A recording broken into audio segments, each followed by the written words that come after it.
right. Freedom guaranteed by dividing, checking, and balancing and diffusing power is denied to the Prestons. Their lives are being turned upside down. And if we didn't provide them with free legal representation, their lives would have been turned upside down. Isn't it about time we divided the powers of local government? Isn't it about time that cities said you can't wear 3 different hats if you're a legislative body? That politics have no place in judicial decisions? I think it is. And I'll tell you what, you don't have to create formally and distinct bodies inside a local government. You don't even have to do that. Because the principle of separation of powers is to diffuse and check and divide power. You can do that if you just did this. Define what is obviously judicial as judicial in the charter, in the organic law of the city. Define what is obviously legislative as legislative. Define what is obviously executive as executive. And then say in that organic law, hey, you know, the city council can wield both kinds of powers, or all 3 powers if they like, but whenever that happens, citizens will have the option, the citizen will have the option of demanding binding arbitration or mediation with a private company whenever they make a decision. So when the government chooses to combine their powers and become the very definition of tyranny, the citizens can check that. If they don't like it, they can say, that's nice. Now we're going to go have an arbitration with the American Arbitration Association, and we'll have to agree mutually on an arbitrator to hear our case.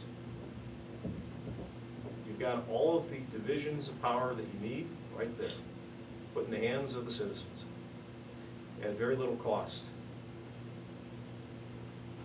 And of course, our friend the Sunrise and Sunset Review might take a bite out of tattoo parlor regulation. Let me introduce you to Meyer Turkey. Meyer runs a maintenance company. He's got 40 employees. He started in 1970. Built it himself. It's nothing exciting, just a bunch of janitors. But he built it himself and made money. Never got a break. Never got a subsidy. Well, the city of Phoenix decided that through a goofy process, they wanted to build a grandiose Taj Mahal mega mall, not too far away from his business, and they subsidized it to the tune of $100 million. We're fortunate in Arizona that as taxpayers you can actually challenge that. Constitutionally, you have a right in Arizona, not in Nevada. There's no taxpayer standing except maybe what's granted by statute. And he said, look, I got 30 years of blood and sweat and tears. My employees doing dirty work, building something out of nothing. I'm not going to tolerate that. Because what a subsidy means is the productive businesses that the market actually demands and can sustain have to carry and pay for either unproductive businesses or businesses that the market will not sustain or demand. He says, I'm going to fight this. So the Goldwater Institute represented for free. It would have been impossible otherwise. Top flight law firms joined up, both for the city and for the developer. There's only 3 attorneys at Goldwater. I didn't even help with this one, so this was all 2, Fred Bullock and Kerry Citron. And we lost in the trial court, but we won in the Court of Appeals. The Court of Appeals said you can't take taxpayer money and give gifts of it to private people for private benefit. That's protected by the Constitution, but here's the catch. Our services, when we itemized them to get our attorney's fees paid, came to $650,000. And that's very conservatively priced. We're charging, like, we're asking for the equivalent of about $200 an hour. How many private citizens, without the Goldwater Institute behind them, would have been able to stop this? Nobody. Having a constitutional right doesn't mean much when it comes to having to fight like that to stop an abuse like that. And of course, the developer in the city has now appealed to the Arizona Supreme Court. And we'll see what happens. There's tremendous, powerful interests leaning on many elements of our society in Arizona to reverse that decision. What would stop this from ever happening? Well, you could have a little fiscal responsibility, maybe a little transparency too.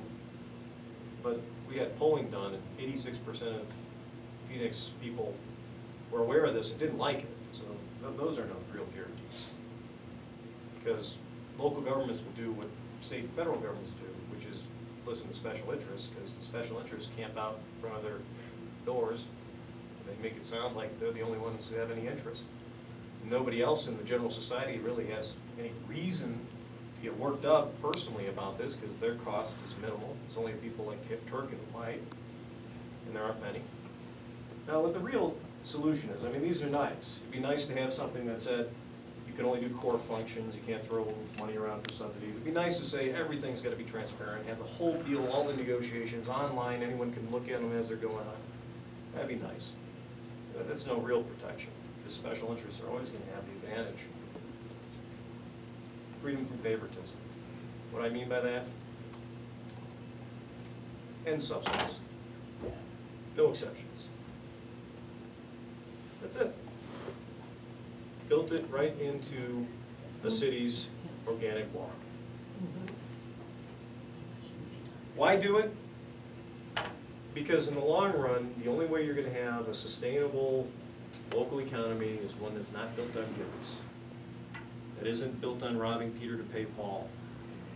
That isn't about competing on things that anybody can undercut you on. I mean, Phoenix may think that they can pour on a subsidy, but let's see what Chicago can do. Let's see what New York can do. Let's see what Vegas can do. Let's see what LA or San Diego can do. I mean, there's always going to be somebody bigger, with more discretionary income, and you create a competition that is completely wasteful. End it. No more. Now, you're all saying this is nice. We like these rights. We like these fixes. Well, I don't know if you know this, but I'm advocating that people should have the right in local government's organic law, the equivalent of its constitution, the right to enforce these in court as private attorneys general. And you might say to me, well, that's judicial activism. Oh my God, we're going to have lawsuits coming out of our ears. We'll never have government run. Hold on. Let me ask you this. Do you feel that way about the federal Constitution? Do we have too many, is there too much protection for limited government in our federal Constitution? Are lawyers going nuts, suing people too much to preserve our property rights, free speech, economic liberty, jobs, stopping bailouts? Are they doing that too much? Do you feel adequately protected by the U.S. Constitution? Is it doing its job? How about your state constitution? You even hear about it? You know that your state constitution has a Bill of Rights in it? And usually, most of them are more protective, textually and contextually, historically, than even the Bill of Rights. Did you know that? Look, our constitutions are not doing their jobs. We could have a whole other lecture on why that is the case. They're just not. I mean, I think our constitutions are good for three things. What I call genitalia autonomy, political free speech, and certain criminal procedures. No, they can't waterboard you yet, if you're a citizen and you're held by the police. That's about all our constitutions do in function right now. I mean, that's just, I mean, they can do more if you have the Goldwater Institute representing you and putting $1 million into your case for free. We can find a way to usually protect, get more out. We can squeeze that term. But that's not realistic for anyone else. Look, in 1790, the entire United States population was the same as Maricopa County.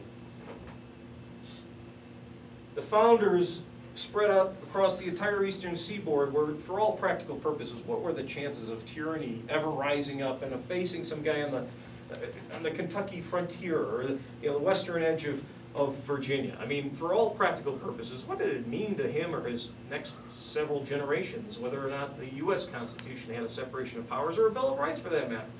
Think of the technological differences. Think of the distances involved. He was free, functionally free. There was nothing that the Constitution really would add to that for at least a couple of generations. And yet, we're trusting our